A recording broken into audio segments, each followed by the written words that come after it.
Olá a todos, aqui é o professor Cláudio e hoje eu quero falar com vocês sobre uma ideia de pessimismo. Eu vou falar sobre um conceito de pessimismo que é um conceito específico, ele aparece num grande filósofo alemão que foi uma grande influência para outro filósofo alemão, e aqui eu me refiro a Friedrich Nietzsche, que é o filósofo Arthur Schopenhauer.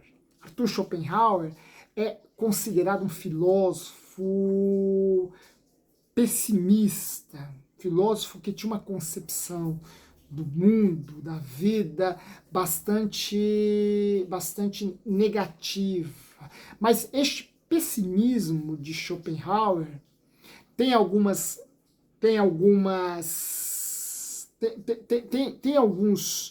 fundamentos. Aliás, esse pessimismo de Schopenhauer é um pessimismo muito bem arquitetado e que tem uma certa limitação, pois ele não vai ao extremo de proclamar uma desilusão tão intensa da vida a ponto de não restar ao indivíduo outra opção senão o suicídio.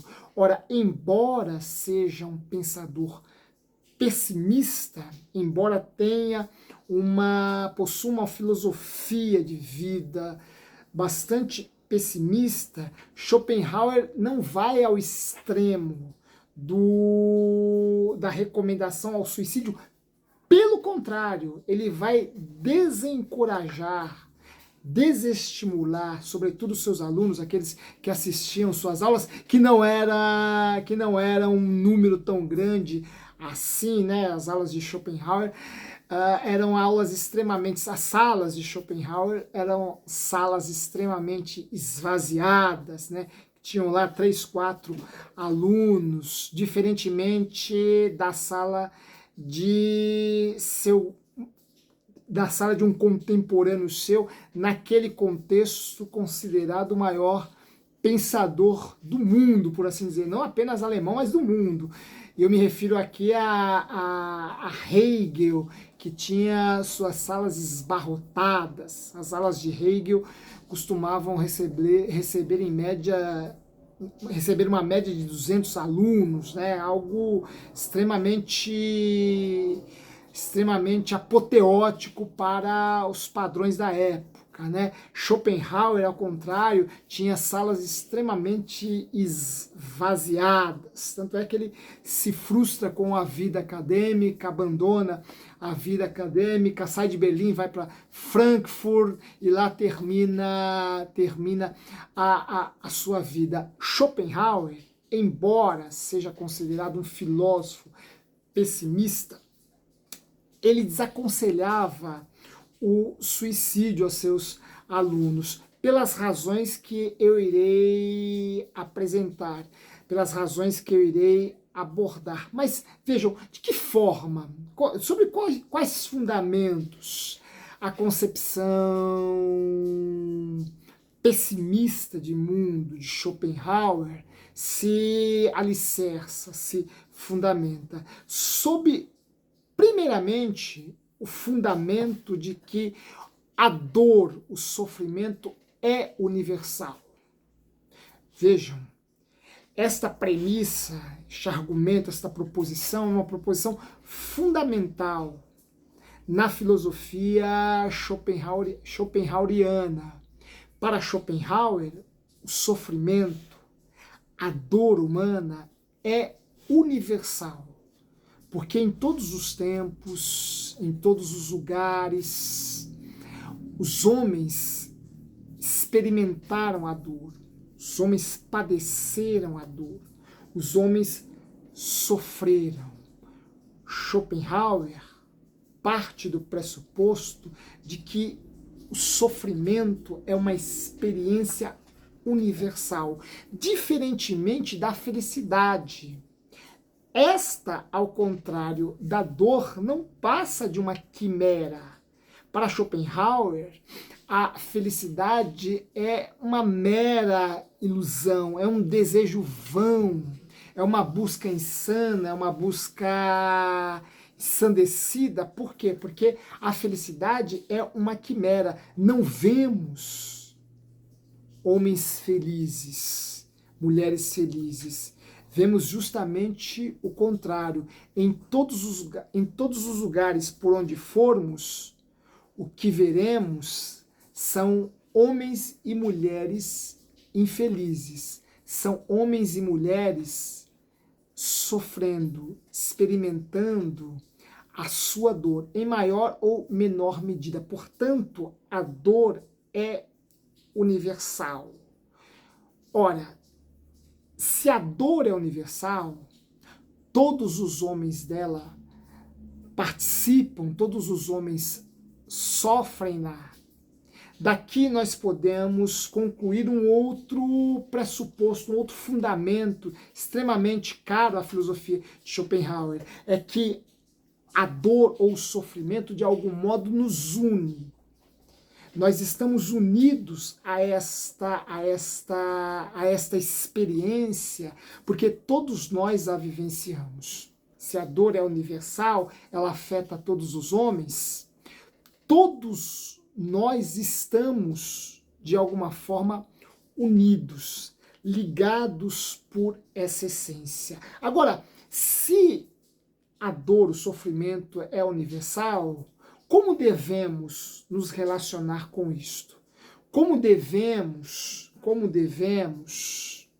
assimilar o sofrimento de tal forma a amenizá-lo? Vejam, não é possível a superação definitiva do sofrimento, pois se pudéssemos superar definitivamente, absolutamente, o sofrimento, nos tornaríamos felizes. E como já vimos, para Schopenhauer, a felicidade é uma quimera, a felicidade é uma ilusão. Ora, como podemos, se não podemos superar definitivamente, triunfar definitivamente sobre o sofrimento, nós podemos amenizá-los, nós podemos atenuá-los. E em relação a esse processo de amenização do sofrimento, três classes ou três categorias de indivíduos, de homens, são as figuras mais proeminentes, as que melhor conseguem lidar com a dor, com o sofrimento. E quais são essas categorias ou essas classes de homens? Os filósofos, os artistas e os santos. Para Schopenhauer, filósofos, artistas e santos são aqueles que melhor conseguem lidar com a dor, lidar com o sofrimento. E eu estou de olho aqui na minha fera, na Aisha, na minha cachorrinha, na minha Rottweiler, que destrói tudo. Enfim, mas voltemos a Schopenhauer. Tá louca aqui querendo destruir a base aqui da mesa. Mas enfim, voltemos a Schopenhauer. Ora, filósofos, artistas e santos são aqueles que dentro de sua arte melhor conseguem amenizar a dor. E por quê? Porque, primeiramente, são aqueles que têm uma consciência mais profunda acerca desta dor, acerca desse sofrimento, acerca desta condição humana. Vejam, para Schopenhauer, o que difere o homem dos demais seres não é a razão, como pensava, por exemplo, Aristóteles. E nós estamos aqui nos referindo a um filósofo que é um filósofo romântico, um filósofo que bebeu do romantismo de seu tempo e foi profundamente afetado pelo romantismo alemão, sobretudo pelo romantismo alemão.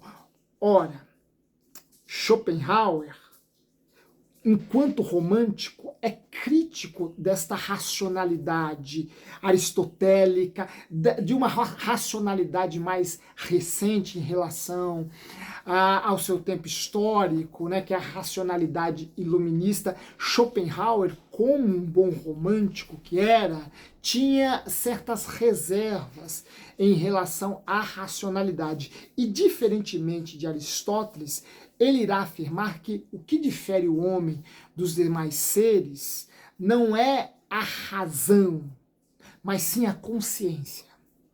A consciência nos torna diferentes dos demais seres. E esta consciência que todos os homens possuem existe em maior ou menor grau. Ora, quem goza, quem frui, quem adquiriu uma consciência mais ampla, mais profunda acerca da vida, foram os filósofos, os artistas e os santos. Estes são aqueles que possuem uma consciência maior acerca do mundo e da vida, pois estes conhecem a vida tal qual a vida é, pois estes conhecem o mundo na sua essência, estes sabem que a essência da vida é o sofrimento, porém eles conseguem amenizar este sofrimento, amenizar esta dor, à medida que dão sentido ao não sentido da vida, ao não sentido do mundo. Ora, Schopenhauer, e antecipando em muito o existencialismo de um Sartre, de um Camus, Schopenhauer vai partir do pressuposto de que o mundo em si mesmo, a vida em si mesma, o homem em si mesmo, não possuem um sentido de ser, uma razão de existir, e, primeiro, pelo fato de que não existe Deus. Schopenhauer, eu costumo dizer aos meus alunos que o primeiro pensador, o primeiro filósofo ocidental radicalmente ateu foi Schopenhauer. Né? Mas aí alguém poderia me perguntar, mas e Spinoza? Ora, o ateísmo de Spinoza, inclusive eu já falei sobre o ateísmo de Spinoza aqui em nosso canal, eu convido vocês a assistirem este vídeo, quem não assistiu, assista, pois eu já falei sobre o ateísmo de Spinoza. O ateísmo de Spinoza é um ateísmo extremamente paradoxal. Por quê? Porque, embora negue a ideia de um Deus dentro daquele molde judaico-cristão, Deus é a base da metafísica spinozana. Deus é a essência do mundo, Deus é o fundamento sobre o qual toda a filosofia de Spinoza se alicerça, se arquiteta. Então, o ateísmo de Spinoza é um ateísmo extremamente paradoxal, quiçá contraditório, enfim. Agora, Schopenhauer, este não. Este é um ateu radical, declarado, assumido. Este será o primeiro grande ateu, em termos de filósofos, né? O primeiro grande filósofo ateu do Ocidente. E se Deus não existe, não há um sentido que anteceda a vida, não há um sentido que anteceda o homem, não há a existência humana, não há um sentido que anteceda o mundo. Vejam, não há um sentido a priori para a existência, portanto, a existência em si mesma não tem sentido. Quem vai dar sentido à existência será o homem. E quem fará isso com mais excelência serão os filósofos, os artistas e os santos, porque estes conhecem a essência da vida, a essência do mundo, a essência da existência. E, portanto, eles amenizam o sofrimento à medida que dão sentido àquilo que não tem sentido. E o que não tem sentido? A existência. A existência não possui um sentido em si mesma, pelas razões que eu acabei de explicar, porque não há um Deus para Schopenhauer. E nesse sentido a gente já pode entender um pouco o pessimismo de Schopenhauer, que é um pessimismo metafísico. O pessimismo de Schopenhauer é um pessimismo metafísico. Por quê? Porque ele parte do pressuposto de que não existe Deus. Se Deus não existe, não temos esperança em relação ao futuro, não temos esperança em relação a uma ação providencial de um ser que existe para além de nosso tempo, para além de nosso espaço, para além de nossa história. Se não há um Deus, não haverá sentido em se dizer, em se afirmar a possibilidade de uma vida eterna, a alma não é imortal, enfim. Se não há um Deus, se Deus não existe, não existe também uma possibilidade de que a nossa existência vai sofrer uma inversão tão abrupta a ponto de sairmos de um estado de sofrimento e ingressarmos num estado de felicidade absoluta, de felicidade eterna, de tal modo que o pessimismo de Schopenhauer é um pessimismo metafísico, porque o que sustenta este pessimismo é a não existência de Deus, que é diferente, por exemplo, de um pessimismo antropológico, né? O pessimismo antropológico é aquele que parte do pressuposto de que não podemos acreditar na humanidade. A humanidade por si só não é capaz de se aperfeiçoar, de se desenvolver, de evoluir, de crescer,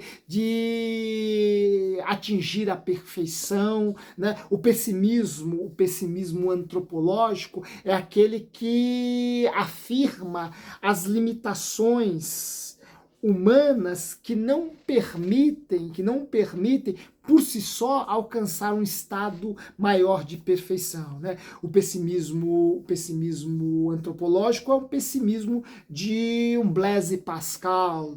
O pessimismo antropológico é o pessimismo de um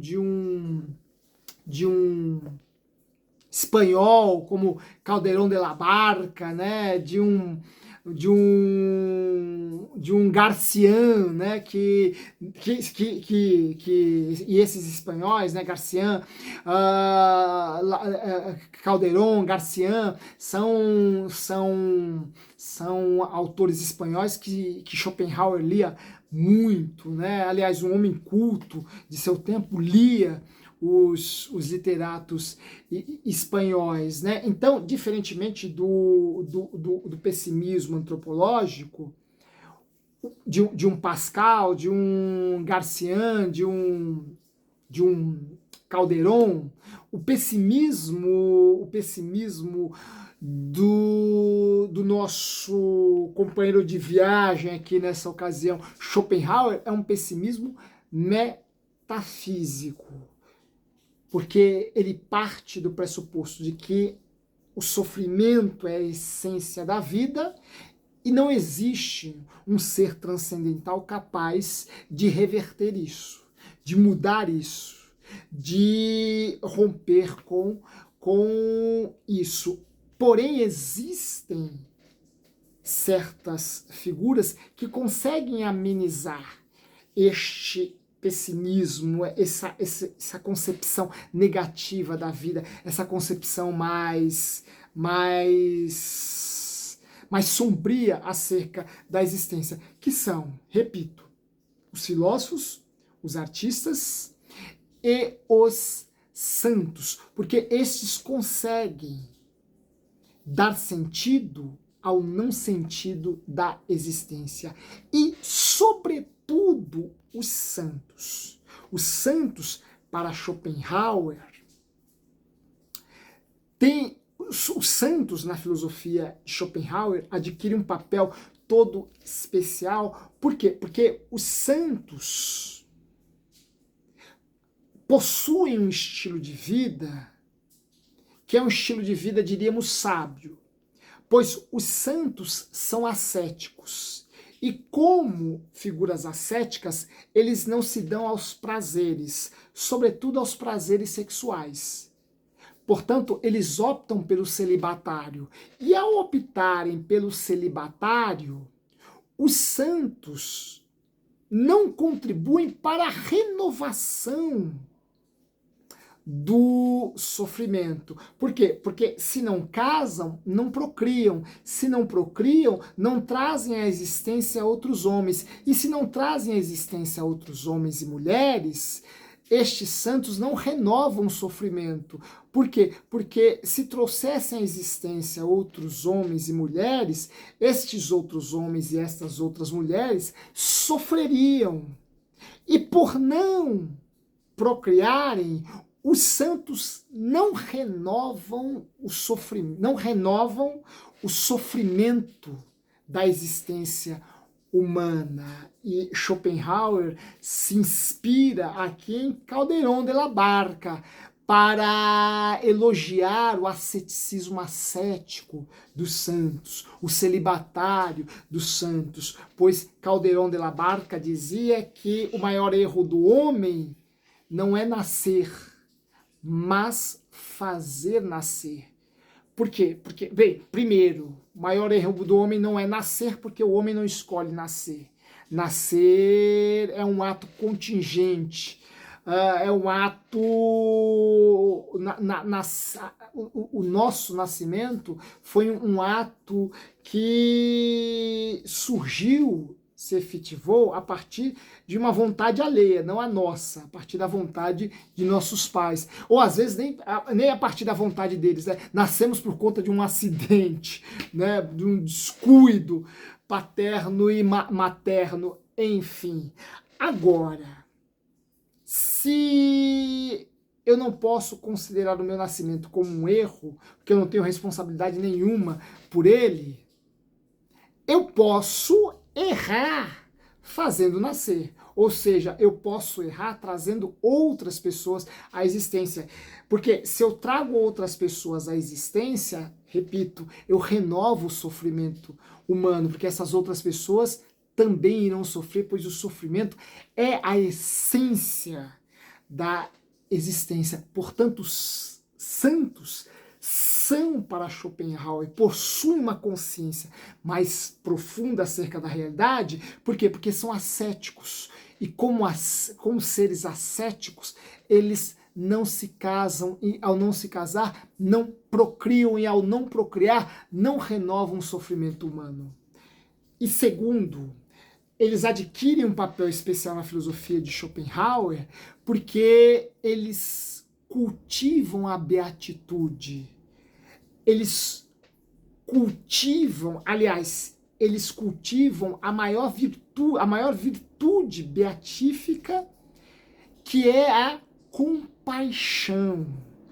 Os santos são compassivos, eles se sensibilizam com a dor alheia, eles sofrem com a dor do outro, eles se compadecem, e à medida que se compadecem, eles procuram amenizar a dor do outro. Portanto, os santos possuem uma consciência mais profunda acerca da existência.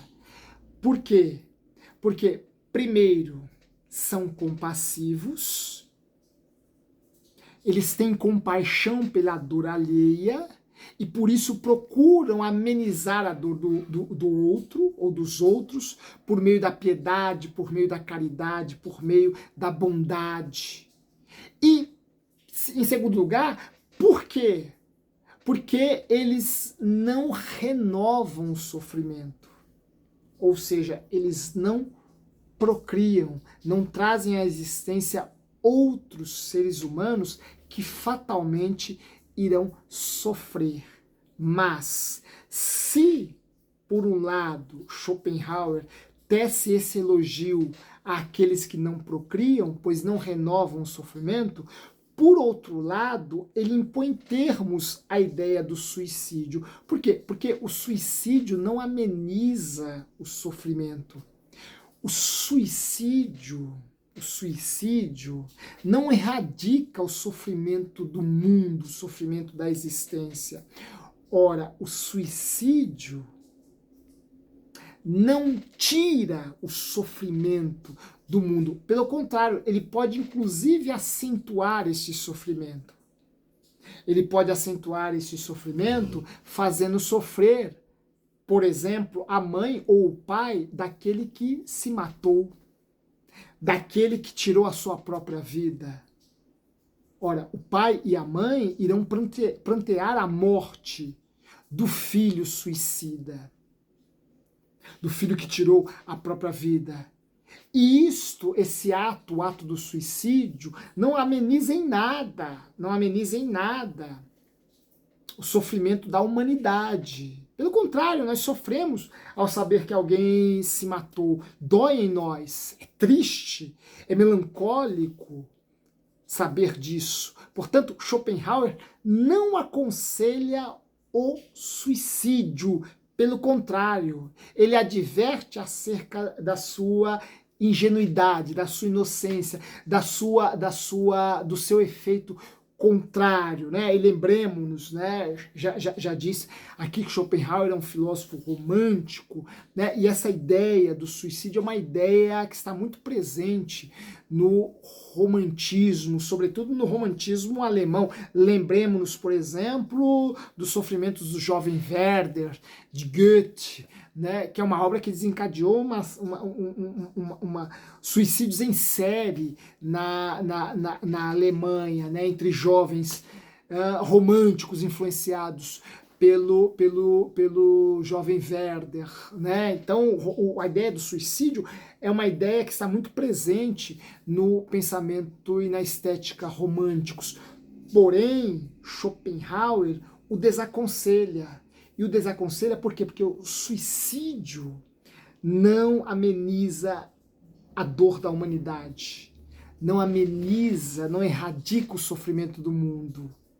Pode amenizar, aliás, pode pôr fim à dor do indivíduo, mas, consequentemente, vai potencializar a dor de outros. Portanto, o suicídio é um ato egoístico de alguém. Por quê? Porque por meio do seu suicídio, o mundo não se tornará melhor. Pelo contrário, algumas outras pessoas irão sofrer. E o suicídio aqui se coloca como um contraponto à atividade dos santos. Por quê? Porque os santos não se matam e, consequentemente, não fazem outros sofrerem. Pelo contrário, os santos procuram amenizar a dor do outro por meio da compaixão, por meio desta virtude beatífica, dessa virtude conhecida por meio da contemplação beatífica, que é a compaixão, pela qual os santos amenizam a dor do mundo por meio de obras caridosas, obras piedosas, obras que procuram atenuar, diminuir o sofrimento alheio. Portanto, embora Schopenhauer tenha uma visão mais pessimista de mundo, tenha uma filosofia mais pessimista de mundo, essa filosofia, repito, não culmina no suicídio. Portanto, se ela não culmina no suicídio, ela é uma filosofia da vida, é uma filosofia para o bem viver. E, em segundo lugar, artistas, filósofos e santos, sobretudo santos, chegaram a atingir uma consciência de existência mais profunda, porque deram sentido ao não sentido da existência. E os santos, sobretudo, porque fazem da compaixão uma forma de atenuar, de amenizar o sofrimento do outro. essa é uma melhor maneira de amenizar o sofrimento da humanidade, a dor da vida, do que tirar a própria vida. Schopenhauer afirma isso, e com ele, nesse aspecto, eu concordo. Bem, essa é a minha reflexão, ou a pequena aula que eu queria dar para vocês sobre o pessimismo de Schopenhauer e a ideia de existência e a ideia de suicídio aí presente. Espero que vocês tenham gostado, espero que vocês tenham aprendido muito, espero que vocês não tenham ficado deprê, né? Sobretudo não tenham ficado deprê, né? Mas enfim, espero que vocês tenham conhecido um pouco mais acerca desse filósofo genial e brilhante que foi Arthur Schopenhauer. Eu me despeço por aqui. Não se esqueçam de deixar aí os seus comentários, sugerirem outros temas, deixar aí o seu like, compartilhar esse nosso espaço com outras pessoas, fazer a sua inscrição, se é que não fez, aí no nosso canal. Isso nos ajuda muito e em breve nós traremos um outro tema para aqui debatermos, uma outra aula para aprendermos um pouco mais. Um forte abraço e eu verei vocês em breve. Até lá.